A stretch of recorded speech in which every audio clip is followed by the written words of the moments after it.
محمد ہے وہ دل ہے خدا خانہ۔ بسم اللہ الرحمن الرحیم۔ ان اللہ و ملائکتہ یصلون علی النبی یا ایھا الذین آمنوا صلوا علیہ وسلموا تسلیما۔ آواز بلند الصلاۃ والسلام علیک یا رسول اللہ وعلی آلک واصحابک یا حبیب اللہ۔ الصلاۃ والسلام علیک یا رسول اللہ السلام علیک یا رسول اللہ وعلی آلک واصحابک یا حبیب اللہ۔ الصلاۃ والسلام علیک یا رسول اللہ وعلی آلک واصحابک یا حبیب اللہ۔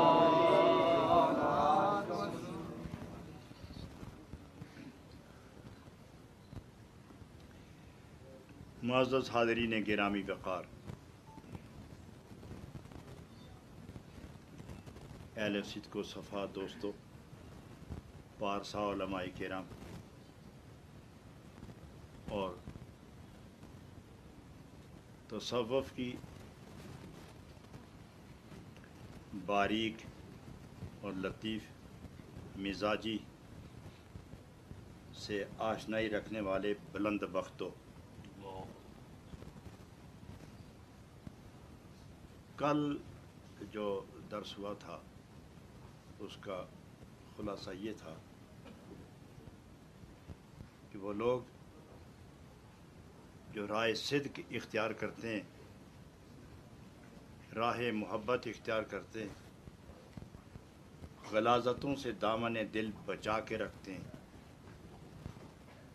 فانی لذتوں سے دل کو نا آشنا رکھتے ہیں، نہ ختم ہونے والی بہار سے دل کا قرار کا اہتمام کرتے ہیں، وہ لوگ اللہ کے حضور ایک حسین جماعت کے اعتبار سے حسین مرتبے پر فائز ہوتے ہیں۔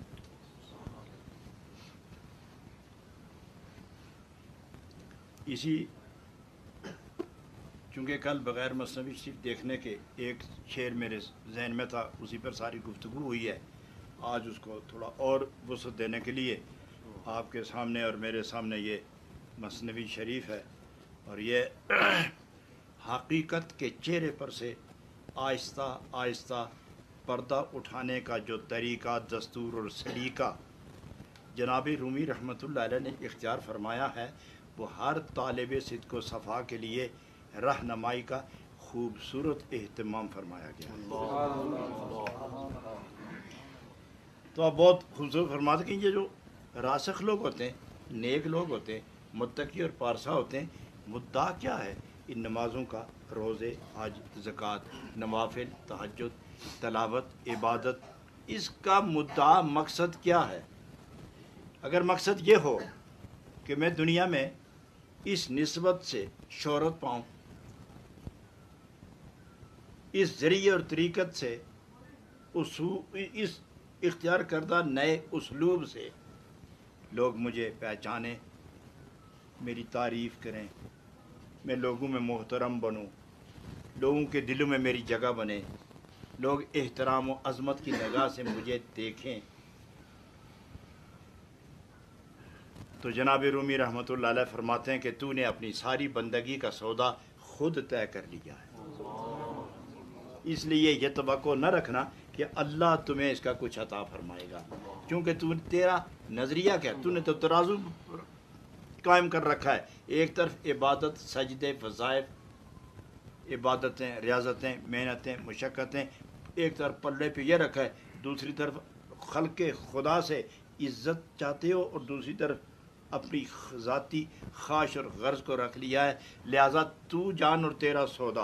اللہ، کتنا ملتا ہے کتنا نہیں، مل بھی گیا تو دنیا ہی کا ملے گا، اور جب قیامت میں آئے گا تو اے انسان طالب دنیا جو نمازوں کے بدلے اور میرے ذکر کے بدلے میں بھی دنیا ہی طلب کر رہا ہے، جب قیامت میں آئے گا تیرا پیمانہ دل خالی ہوگا اور تم محروم بھی ہوگے، رسوا بھی، اس لیے کہ تو نے میری بندگی کو دنیا کے اعتبار سے تاجرانہ ذہن رکھ کر جو تو نے عبادت کی ہے، تو نے اپنے معبود کی عظمت میں کوتاہی کا ارتکاب کیا ہے، اس لیے وہ محروم ہوگا۔ دنیا میں رخصتی کے وقت ذلیل ہوتا ہے اور قیامت میں رسوا اور ذلیل، تباہ اور برباد ہوتا ہے۔ لیکن جو لوگ خالص اللہ کی طرف رجوع کرتے کہ نماز پڑھی، اللہ کے سپرد روزہ رکھا، اللہ کے سپرد وظائف کیے، اللہ کے سپرد اللہ کریم جو کچھ میں کر رہا ہوں یہ تیرے لیے ہے، تو راضی ہو جائے، مجھے اور کچھ نہیں چاہیے، تیری رضا چاہیے، تو کس طرح راضی ہوگا وہ مجھ پر لکھا فرماتے رہنا، میں تیری رضا پر اپنا آپ مٹاتا چلا جاؤں گا۔ تو چونکہ رضائے خدا بندی کے حصول کے لیے اللہ رب العالمین نے کوئی نیا قانون، کوئی نیا اسلوب، کوئی نیا طریقہ وضع نہیں فرمایا، بس اتنا فرمایا کہ مجھے راضی کرنا چاہتے ہو اپنے اعمال کے ذریعے تو میرے محبوب کے اعمال دیکھتے ہوئے چلتے اور میں تم سے راضی رہوں گا۔ یہاں آ کے فرماتے کہ جو اچھے لوگ ہیں وہ کون لوگ ہوتے ہیں اور ان کا مقام کیا ہے،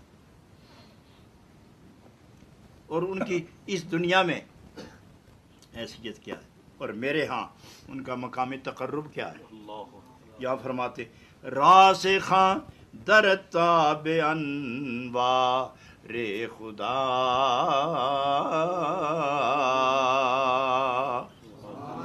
راسخاں در تاب انوار خدا،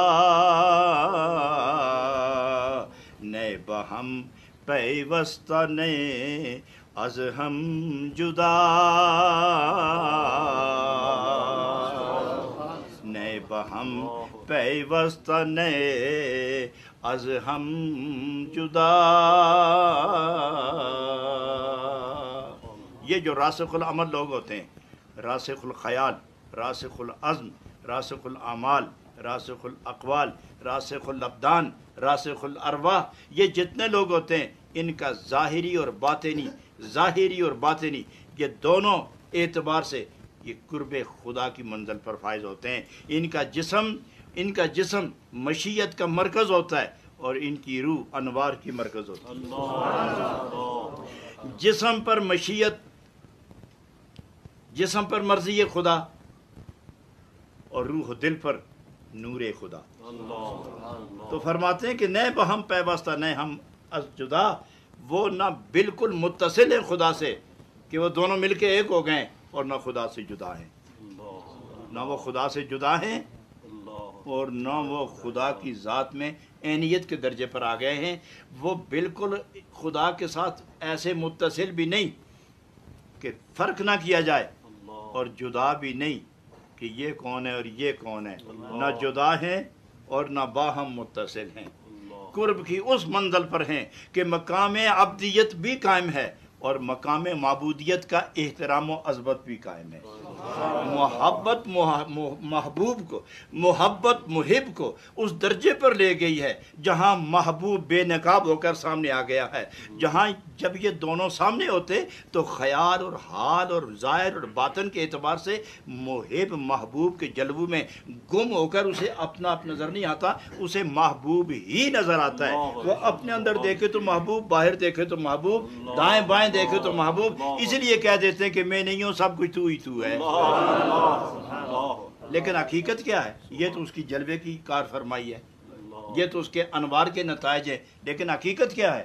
حقیقت یہ ہے کہ یہ اتنے مل بھی نہیں گئے کہ دونوں ایک ہو جائیں، اور جدا بھی نہیں ہے کہ کہا جائے یہ اور وہ، یہ وہ کا تقاضا ختم ہو گیا ہے، چونکہ نور کے پرتوں میں آ گئے ہیں، نور کی تبش میں آ گئے ہیں۔ اس لیے فرمایا راسخاں در تاب انوار خدا،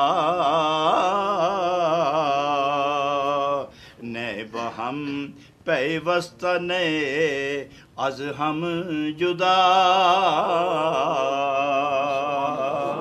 تو یہ لوگ جو اتصال و انفصال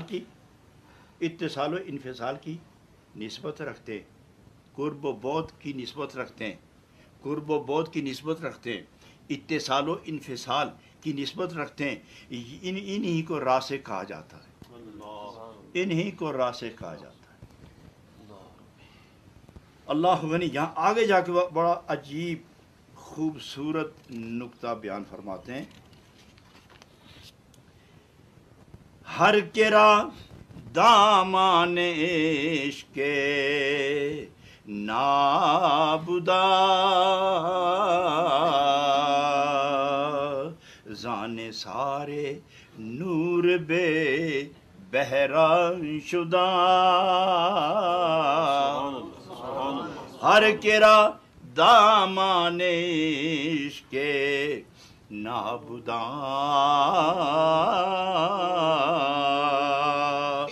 زان سارے نور بے بہرا شدہ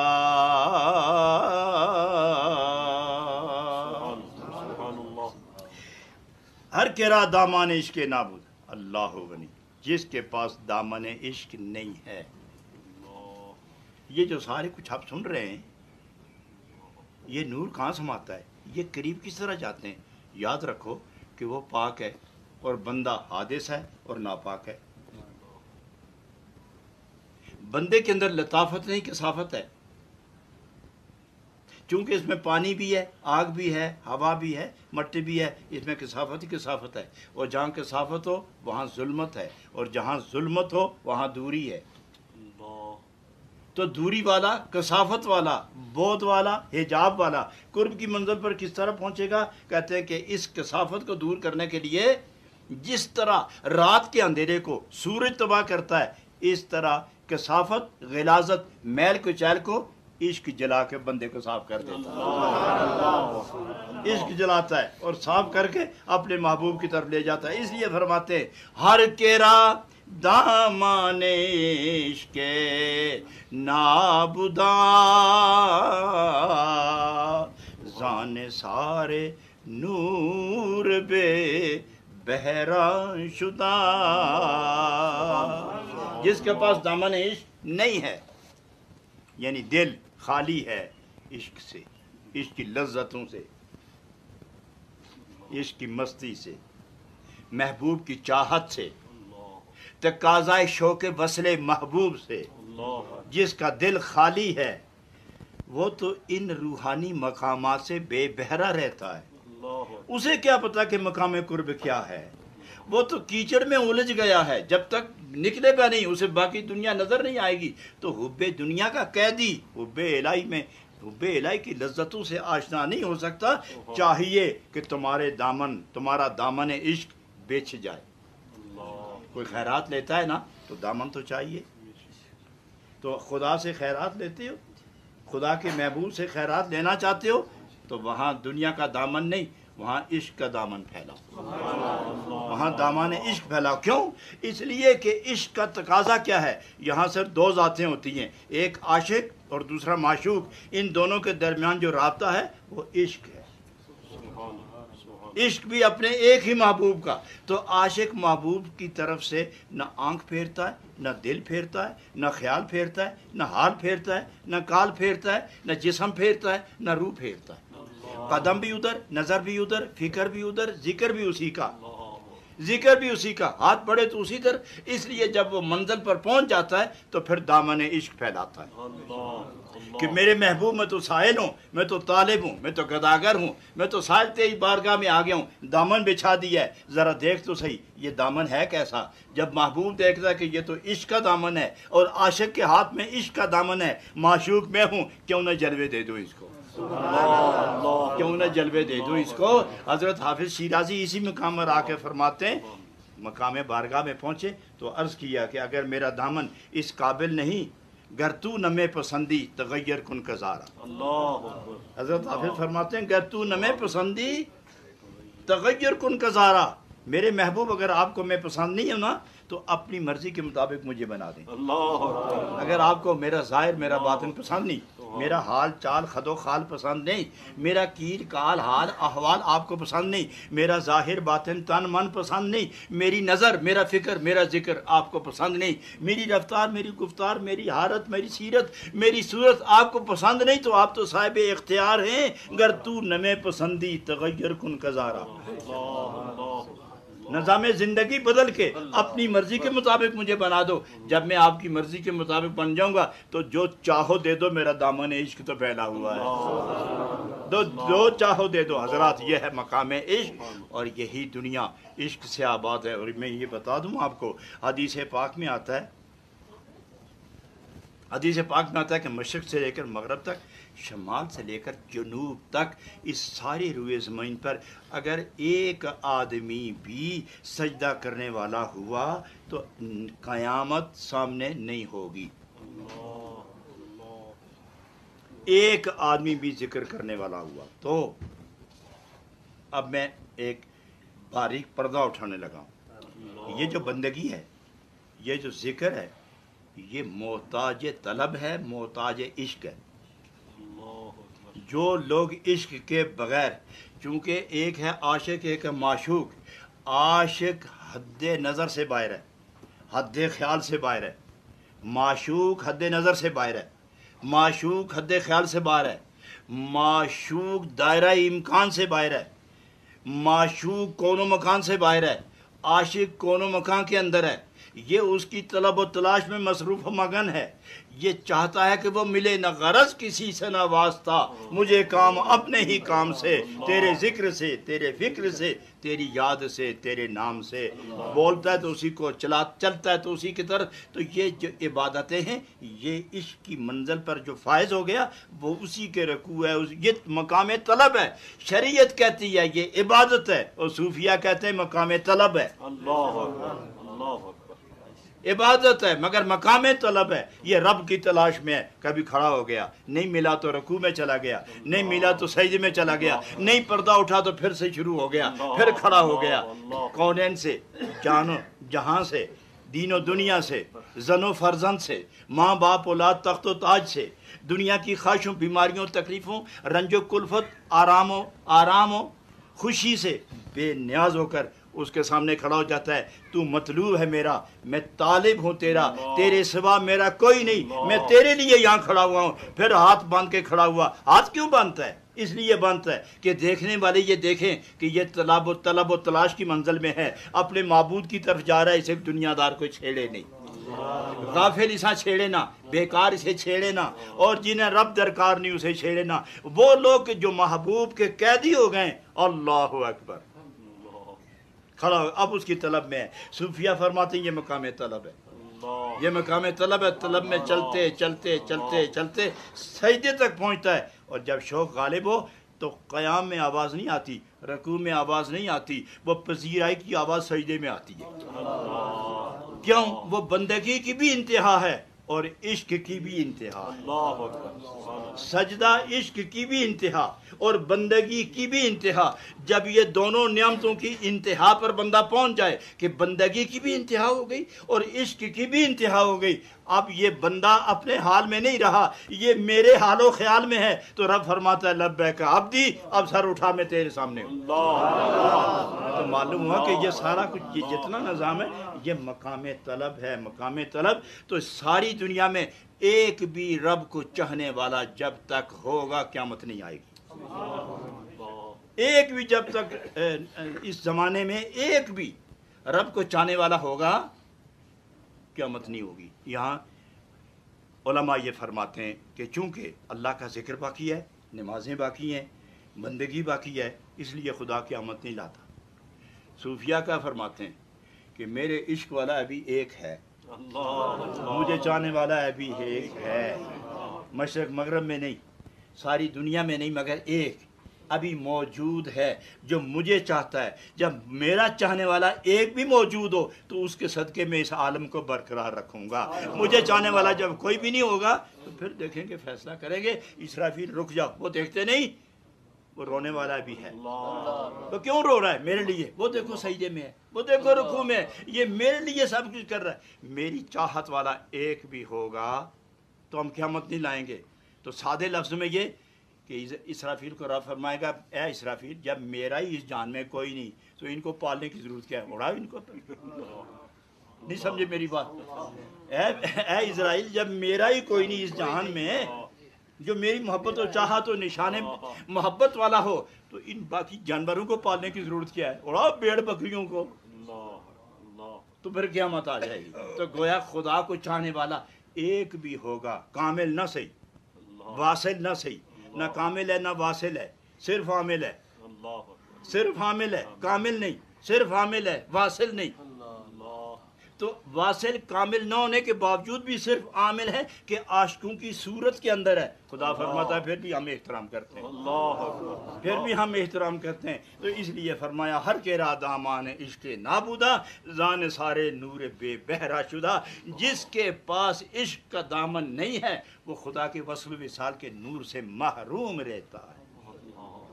تو معلوم ہوا کہ ابتدا اور انتہا عشق ہی تو ہے, عشق ہی تو ہے. بعض اسے محبت کہتے ہیں, بعض عشق کہتے ہیں. عالم ہوش میں ہو تو محبت ہے, جنون کی وادیوں میں گم ہو جائے تو پھر عشق ہی عشق ہے. جب کسی وقت اپنی خبر ہو جائے تو وہ محبت کا مقام ہے, اور جب اپنی خبر سے بھی گزر کے اسی کا ہو کے گم ہو جائے اسی ذات میں تو پھر مقام عشق ہے. تو عشق والے جب تک اس دنیا کے اندر ہیں بہار رونق نور کی برسات جاری ہے. تو اے محبت و عشق والو, آج کی یہ محفل اتنی ہی, کیونکہ اس سے آگے اگر میں نے بات چھیڑی تو یہ آدھے پونے گھنٹے کا وقت اور لے لے گی. میں اسی شعر پر آج کی اس محفل کو ختم کرتا ہوں, اور کل اس پر بات ہوگی. حق فشاندہ نور را بر جان ہا مقبلاں برداشتہ دامان ہا. خداوند تعالیٰ اپنے دوستوں کو اپنے نور سے منور کرتا ہے تاکہ سارے جہان میں میرے نور کی خیرات ان بارگاہوں سے تقسیم ہوتی رہے. اس پر کل تشریح ہوگی. اللہ تعالیٰ فرماتے ہیں, جناب رومی فرماتے ہیں کہ خدا چاہتا کیا ہے؟ حق فشاندہ نور را بر جان ہا مقبلاں برداشتہ دامان ہا. اللہ تعالیٰ نے واللہ یختص برحمتہ من یشاء, واللہ یختص برحمتہ من یشاء, اپنی رحمت سے جس کو درجۂ اختصاص میں رکھتا ہے انہی پر نور کی اتنی برسات کرتا ہے. میں ایک عاشقانہ جملہ کہہ دوں, انہیں نور کی اتنی دولت دیتا ہے کہ جن پر نور تقسیم کرنے کی زکوٰۃ فرض ہو جاتی ہے. ان پر نور تقسیم کو, نور کا خزانہ, اور جب نصاب مکمل ہو تو زکوٰۃ فرض ہوتی ہے. اور اصول یہ ہے, فقہی اصول, کہ سال پورا ہونے سے پہلے بھی زکوٰۃ دی جا سکتی ہے. سال پورا ہونے سے پہلے بھی زکوٰۃ دی جا سکتی ہے. صوفیات تم اتنے امیر ہو کہ تم سال پورا ہونے کا نہ دیکھنا, سائلین بہت ہے, تقسیم کرتے چلے جاؤ, تقسیم کرتے چلے جاؤ. اور اس لیے حافظ شیرازی نبی کریم کی بارگاہ بے کس پناہ میں حاضر ہوئے تو عرض کرنے لگے, یا رسول اللہ آپ پر تو زکوٰۃ فرض ہو گئی ہے, اور ازل سے زکوٰۃ فرض تھی, آج تک تقسیم کرتے آئے, دیکھو تو صحیح نا میں مسکین ہوں کہ نہیں, دیکھو تو صحیح مسکین ہوں, اور مسکین زکوٰۃ لینا اس کے لیے ضروری ہے, اور امیر پر صاحب نصاب پر زکوٰۃ دینا ضروری ہے. میں مسکین آ گیا ہوں, خزانہ آپ کے پاس ہے, کیا مجھے خالی لٹا دیں گے؟ کیا میں مسکین نہیں ہوں؟ کیا آپ کا خزانہ پورا نہیں ہے؟ کیا کامل نہیں ہے؟ زکاتم دہ کے مسکین و فقیرم, نہ دیں اپنی اصلی مال میں سے, بے شک نہ دیں. اب کا جو اصلی راس المال ہے نا, جو اصل مال ہے اس میں سے نہیں دیتے تو نہ دیں, لیکن جو مال زکوٰۃ کا ہے اس میں سے تو دیں. زکاتم دے کہ مسکین و فقیرم, میں آپ کی بارگاہ کا مسکین بھی ہوں, میں آپ کی بارگاہ کا فقیر بھی ہوں. میرے آقا حسن و کرم سے اپنے چہرے کی ایک تھوڑی سی دیدار دے دو, بس یہی زکوٰۃ کا چہرہ پاک کا دیدار کروا دیں, یہ زکوٰۃ پوری ہو جائے گی. اور میں اسی زکوٰۃ کے لیے حاضر ہو گیا ہوں. اور پھر اگر یہ میں اس کے قابل نہیں کہ مسکین ہو کے بھی اس کے قابل نہیں ہوں, گر تو نہ میں پسندی, اگر تو اپنی زکوٰۃ نہیں میرے آقا دینا چاہتا, گر تو نہ میں پسندی, اگر آپ کو یہ بات پسند نہیں کہ یہ میری زکوٰۃ کا حامل ہو سکتا ہے, گر تو نہ میں پسندی تغیر کن گزارا, بدل دو میرے سارے نصیب, بدل دو میرا بخت سارا, میرے نصیب بدل دو, میری قسمت بدل دو, اور اپنی مرضی کا بنا کر مجھے زکوٰۃ دے دو. حق فشاندہ نور را بر جان ہا, روح پر جب وہ اپنا خزانہ نازل کرتا ہے تو مقبلاں برداشتہ دا. حضرات گرامی, یہ جو بڑے بڑے آستانے ہیں نا، یہ نبی پاک کی بارگاہ کے فیض یافتہ چھوٹے چھوٹے اڈے ہیں، یہ چھوٹی چھوٹی بارگاہیں ہیں۔ بڑی بارگاہ کونین کے اندر، عرش و فرش کے اندر، زمین و زمان کے اندر، مکین و مکان کے اندر، بعد از خدا بڑی بارگاہ جناب محمد رسول اللہ صلی اللہ علیہ وسلم۔ تو اس بارگاہ سے یہ چھوٹی چھوٹی بارگاہیں جو لیتی ہیں اپنے لیے نہیں، یہ آگے فیض تقسیم کرنے کے لیے، چونکہ یہ اس گھر کے فقیر بھی ہیں اور سفیر بھی ہیں، اور اس گھر کے فقیر اور اس گھر کے سفیر وہی مال لاتے ہیں جو اس بارگاہ سے ملتا ہے۔ حضرات آپ صوفیاء کی صف میں شامل ہیں اور آپ صوفیاء کہلاتے ہیں۔ جتنے آپ یہاں 5-10 علماء تشریف فرما ہیں، آپ سب صوفی علماء ہیں۔ آپ کتابوں کے قیدی نہیں ہیں، آپ حروف سطور کے قیدی نہیں ہیں، آپ فتووں کے دائرے کے اندر پرورش پانے والے نہیں ہیں، آپ نبی پاک کی محبت کے جلووں کے اندر پرورش پانے والے ہیں۔ آپ کتابوں کے قیدی نہیں ہیں، حروف سطور کے قیدی نہیں ہیں، نبی پاک کے چہرہ پاک کے نور کے قیدی ہیں آپ۔ اس لیے مجھے یہ خوشی ہے کہ آج صوفی علماء اور صوفی ساتھی یہاں بیٹھے ہیں۔ اس لیے میں نے آج 2 شعروں پر اکتفا اس لیے کیا ہے کہ خیر الکلام ما قل و دل، چھوٹی بات اور افہام تفہیم میں وسعت رکھنے والا کلام جو مختصر ہو وہ زیادہ جامع ہوتا ہے۔ آج کی محفل کو اللہ قبول فرمائے، اور دعا کریں کہ ہمارے نور ٹی وی کی وساطت سے جہاں جہاں تک یہ فیض پہنچے خدا سب کو فیضیاب فرمائے، اور جو لوگ نور ٹی وی کی وساطت سے اپنے اپنے ٹی وی کے اسکرین کے سامنے بیٹھے ہوں گے ان سب کے لیے دعا۔ آپ جو دربار میں حاضر ہیں اور جو لوگ ٹی وی کے ذریعے اس محفل میں شریک ہیں سب کے لیے دعا۔ اللہ سب کو نبی پاک کی محبت کا قیدی بنا دے، سب کو دین دنیا کی خوشیاں نصیب فرما دے، اللہ ظاہری محتاجی سے محفوظ کر دے، باطنی نورانیت نصیب فرما دے۔ اللہ اس سب قافلہ عشق کو اپنے محبوب کی بارگاہ تک قبولیت کے ساتھ پہنچا دے۔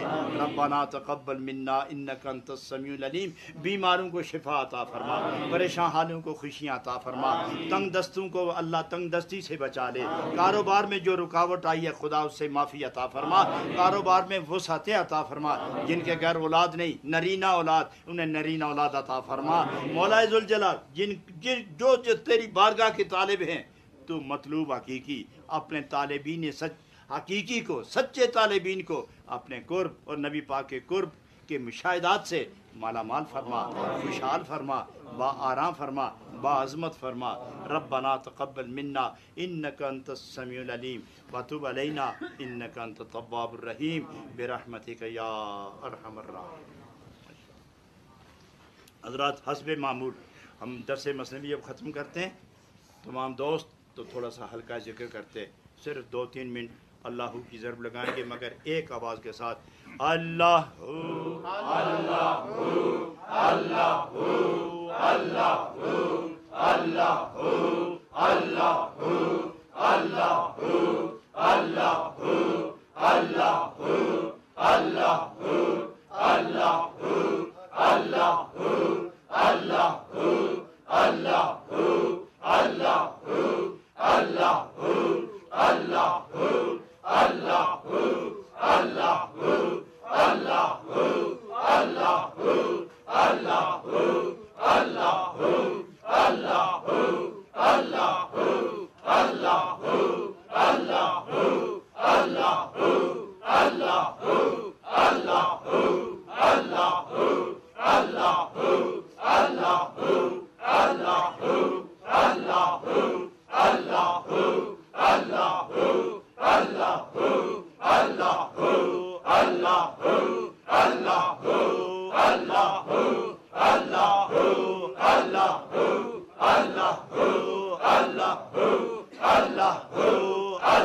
اللہ